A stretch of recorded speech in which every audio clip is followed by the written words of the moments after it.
Welcome back दोस्तों, स्वागत है आपका आपके अपने यूट्यूब चैनल जीएस परिवार में। तो दोस्तों 5 फरवरी 2023 के डेली समसामयिकी राष्ट्रीय अंतर्राष्ट्रीय मुद्दों से बनने वाले प्रश्नों को लेकर एक बार फिर से हम तैयार हैं, जिसमें हम खेल, राज्य, देश विदेश सभी घटनाओं से प्रश्न रखे गए हैं। इस सीरीज का पहला प्रश्न है, हाल ही में संयुक्त राष्ट्र के 77वां सत्र सभा के अध्यक्ष साबा करोसी चुने गए हैं। उनका संबंध किस देश से है, यानी वह किस देश के हैं? Option A Hungary, option B Belgium, option C Netherland, option D Norway. तो दोस्तों आपको इस प्रश्न का राइट आंसर बताना है। क्या होगा इस प्रश्न का राइट आंसर? चलिए दोस्तों देखते हैं। इस प्रश्न का राइट आंसर होगा ऑप्शन ए हंगरी। हंगरी देश के निवासी हैं साबा करोसी, जिसको 77वें संयुक्त राष्ट्र के 77वां सत्र सभा का अध्यक्ष चुना गया है, जो कि हंगरी देश के रहने वाले हैं। तो दोस्तों नेक्स्ट प्रश्न है इस सीरीज का, प्रश्न नंबर 2। हाल ही में जापान में आयोजित पहला वीर गार्जियन युद्धाभ्यास में लड़ाकू विमान उड़ाने वाली पहली भारतीय महिला पायलट कौन बनी है? Option A Bhawana Kanth, option B Shiva Chauhan, option B Surbhi Jakhrola, option D Avani Chaturvedi. तो दोस्तों आपको इस प्रश्न का राइट आंसर बताना है। क्या होगा इस प्रश्न का राइट आंसर? चलिए दोस्तों देखते हैं। इस प्रश्न का राइट आंसर होगा ऑप्शन डी अवनी चतुर्वेदी। पहली गार्जियन युद्धाभ्यास में लड़ाकू विमान उड़ाने वाली पहली महिला पायलट बन गई हैं। तो दोस्तों इस सीरीज का नेक्स्ट प्रश्न नंबर 3। दोस्तों आपसे एक रिक्वेस्ट है कि आप जो है, अगर हमारे प्रश्न आपको अच्छे लगते हैं तो और भाई बहनों को भी शेयर किया करें और चैनल को सब्सक्राइब करें। तो दोस्तों इस सीरीज का नेक्स्ट प्रश्न है, हाल ही में केंद्र सरकार ने निजी टीवी चैनलों को कितनी अवधि के लिए लोक महत्व की सामग्री साझा करने की अनुमति दी है? Option A 10 minute, option B 20 minute, option C 30 minute, option D 60 minute. तो दोस्तों आपको इस प्रश्न का राइट आंसर बताना है। क्या होगा इस प्रश्न का राइट आंसर? चलिए दोस्तों देखते हैं। इस प्रश्न का राइट आंसर होगा ऑप्शन सी 30 मिनट। 30 मिनट लोक महत्व की सामग्री साझा करने की अनुमति दी है केंद्र सरकार ने निजी टीवी चैनलों को, जिससे लोक महत्व की घटनाएं प्रसारित की जाएंगी। तो दोस्तों अब हमारा नेक्स्ट प्रश्न है इस सीरीज का, प्रश्न नंबर 4। इंडियन ऑयल कॉरपोरेशन द्वारा पहली बार एविएशन गैस निर्यात किस देश को किया गया है? यानी इंडियन ऑयल आईओसी ने पहली बार एविएशन गैस निर्यात किस देश को की है? Option A Australia, option B Nepal, option C Papua New Guinea, option D Israel. तो दोस्तों आपको इस प्रश्न का राइट आंसर बताना है। क्या होगा इस प्रश्न का राइट आंसर? चलिए दोस्तों देखते हैं। इस प्रश्न का राइट आंसर होगा option C Papua New Guinea देश को पहली बार इंडियन ऑयल कॉरपोरेशन ने एवियन गैस निर्यात की है। चलिए दोस्तों अब हमारा नेक्स्ट प्रश्न है, हाल ही में T20 अंतर्राष्ट्रीय वित्तीय संरचना कार्य समूह की पहली बैठक का आयोजन कहाँ किया गया है? Option A New Delhi, option B Noida, option C Jaipur, option D Chandigarh. तो दोस्तों आपको इस प्रश्न का राइट आंसर बताना है। क्या होगा इस प्रश्न का राइट आंसर? चलिए दोस्तों देखते हैं। इस प्रश्न का राइट आंसर होगा ऑप्शन डी चंडीगढ़। चंडीगढ़ में पहली G20 अंतर्राष्ट्रीय T20 नहीं है, सॉरी दोस्तों, इसको G20 है। G20 अंतर्राष्ट्रीय वित्तीय संरचना कार्य समूह की पहली बैठक का आयोजन किया जाएगा। G20 की पहली अंतर्राष्ट्रीय वित्तीय संरचना समूह की कार्य समूह की पहली बैठक होगी चंडीगढ़ में। तो दोस्तों नेक्स्ट प्रश्न हमारा सीरीज का, PIB प्रेस इंफॉर्मेशन ब्यूरो की रिपोर्ट के अनुसार कौन सी झांकी गणतंत्र दिवस परेड में सबसे पसंदीदा झांकी रही है? Option A CRPF, option B BSF, option C NCC, option D वायुसेना की टुकड़ी। तो दोस्तों आपको इस प्रश्न का राइट आंसर बताना है, क्या होगा इस प्रश्न का राइट आंसर। चलिए दोस्तों देखते हैं, इस प्रश्न का राइट आंसर होगा ऑप्शन ए सीआरपीएफ। सीआरपीएफ की टुकड़ी गणतंत्र दिवस परेड में सबसे पसंदीदा झांकी के रूप में चुनी गई है। चलिए दोस्तों देखते हैं, अब हमारा नेक्स्ट प्रश्न है हमारा प्रश्न नंबर 7। गणतंत्र दिवस परेड 2023 में उत्तर प्रदेश की झांकी अयोध्या दीपोत्सव थीम के साथ कौन से स्थान पर रही है। ऑप्शन ए पहले, ऑप्शन बी दूसरे, ऑप्शन सी तीसरे, ऑप्शन डी चौथे। तो दोस्तों आपको इस प्रश्न का राइट आंसर बताना है, क्या होगा इस प्रश्न का राइट आंसर। चलिए दोस्तों देखते हैं, इस प्रश्न का राइट आंसर होगा ऑप्शन बी दूसरे स्थान पर रही है उत्तर प्रदेश की झांकी अयोध्या दीपोत्सव थीम के साथ। उत्तर प्रदेश की झांकी थी अयोध्या दीपोत्सव। तो पहले स्थान पर उत्तराखंड की झांकी चुनी गई है, जबकि दूसरे स्थान पर उत्तर प्रदेश की झांकी को चुना गया है। तो दोस्तों इस सीरीज का नेक्स्ट प्रश्न हमारा, हाल ही में मैन ऑफ द मिलेट के नाम से मशहूर किस व्यक्ति का जिक्र, मैन ऑफ द मिलेट के नाम से मशहूर किस व्यक्ति का जिक्र प्रधानमंत्री मोदी जी ने अपने मन की बात कार्यक्रम में किया है। Option A Verghese Kurien, option B Rajendra Singh, option C V Ram Subba Reddy, option D M S Swaminathan. तो दोस्तों आपको इस प्रश्न का राइट आंसर बताना है, क्या होगा इस प्रश्न का राइट आंसर। चलिए दोस्तों देखते हैं, इस प्रश्न का राइट आंसर होगा option C V Ram Subba Reddy. इस प्रश्न का राइट आंसर होगा option C V Ram Subba Reddy. तो दोस्तों वर्गीस कुरियन, जिनको श्वेत क्रांति का जनक कहा जाता है, जबकि राजेंद्र सिंह को जल पुरुष के नाम से जानते हैं, एम एस स्वामीनाथन को भारत में हरित क्रांति का जनक कहा जाता है। तो दोस्तों अब हमारा नेक्स्ट प्रश्न है, हाल ही में किस देश में पानी के नीचे दुनिया का सबसे बड़ा पार्किंग गैराज बनाया जा रहा है। Option A Netherland, option B Scotland, option C Vietnam, option D Germany. तो दोस्तों आपको इस प्रश्न का राइट आंसर बताना है, क्या होगा इस प्रश्न का राइट आंसर। चलिए दोस्तों देखते हैं, इस प्रश्न का राइट आंसर होगा ऑप्शन ए नीदरलैंड की राजधानी एम्स्टर्डम में दुनिया का सबसे बड़ा पार्किंग गैराज बनाया जा रहा है पानी के नीचे। तो दोस्तों अब हमारा नेक्स्ट प्रश्न है प्रश्न नंबर 10, हाल ही में किस देश में स्थित पोपो कटेपेट्स ज्वालामुखी में विस्फोट हुआ है। किस देश के पोपो कटेपेट्स ज्वालामुखी में विस्फोट हुआ है। Option A Indonesia, option B Japan, option C Mexico, option D Brazil. तो दोस्तों आपको इस प्रश्न का राइट आंसर बताना है, क्या होगा इस प्रश्न का राइट आंसर। चलिए दोस्तों देखते हैं, इस प्रश्न का राइट आंसर होगा ऑप्शन सी मैक्सिको देश में स्थित पोपो कटेपेट्स ज्वालामुखी में विस्फोट हुआ है। तो दोस्तों नेक्स्ट प्रश्न हमारा इस सीरीज का प्रश्न नंबर 11, हाल ही में Shane Warne men's test player of the year award 2023 किसने जीता है। Option A Surya Kumar Yadav, option B Usman Khawaja, option D Babar Azam, option C Babar Azam, option D Ben Stoke. तो दोस्तों आपको इस प्रश्न का राइट आंसर बताना है, क्या होगा इस प्रश्न का राइट आंसर। चलिए दोस्तों देखते हैं, इस प्रश्न का राइट आंसर होगा option B Usman Khwaja.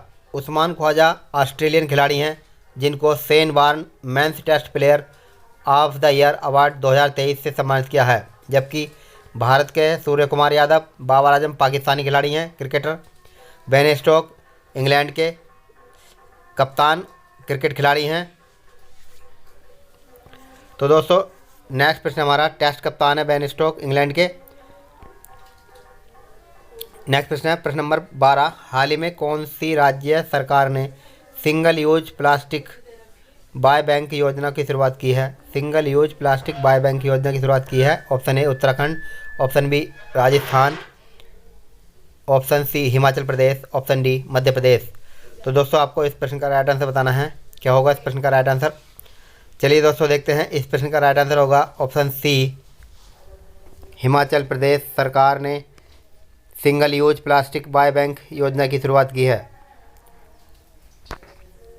Plastic प्रदूषण को देखते हुए इसने इस योजना की शुरुआत की है। नेक्स्ट प्रश्न हमारा है दोस्तों,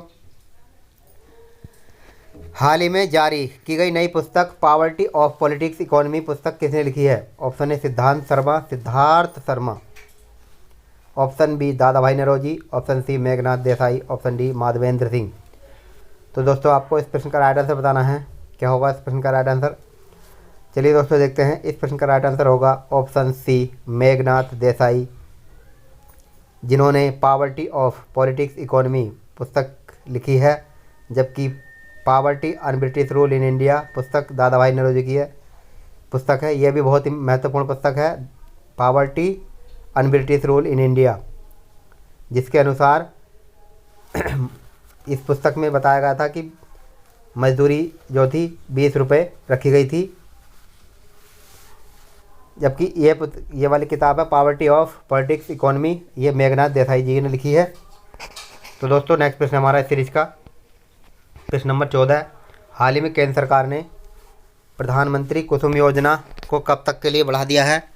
option A 2024, option B 2025, option C 2026, option D 2027। तो दोस्तों आपको इस प्रश्न का राइट आंसर बताना है। क्या होगा इस प्रश्न का राइट आंसर? चलिए दोस्तों देखते हैं। इस प्रश्न का राइट आंसर होगा ऑप्शन सी 2026 तक बढ़ा दिया गया है प्रधानमंत्री कुसुम योजना को। प्रधानमंत्री कुसुम योजना का पूरा नाम है प्रधानमंत्री किसान ऊर्जा सुरक्षा एवं उत्थान महाभियान योजना। प्रधानमंत्री किसान ऊर्जा सुरक्षा एवं उत्थान महाभियान योजना। इस योजना ने 2022 तक 30,800 मेगावाट अतिरिक्त बिजली क्षमता के साथ पैदा की है बिजली। तो दोस्तों इस प्रश्न का राइट आंसर होगा ऑप्शन सी। नेक्स्ट प्रश्न हमारा, हाल ही में ताड़ की खेती के लिए किस राज्य सरकार ने पतंजलि फूड के साथ समझौता किया है? Option A Nagaland, option B Manipur, option C Goa, option D Andhra Pradesh. तो दोस्तों आपको इस प्रश्न का राइट आंसर बताना है। क्या होगा इस प्रश्न का राइट आंसर?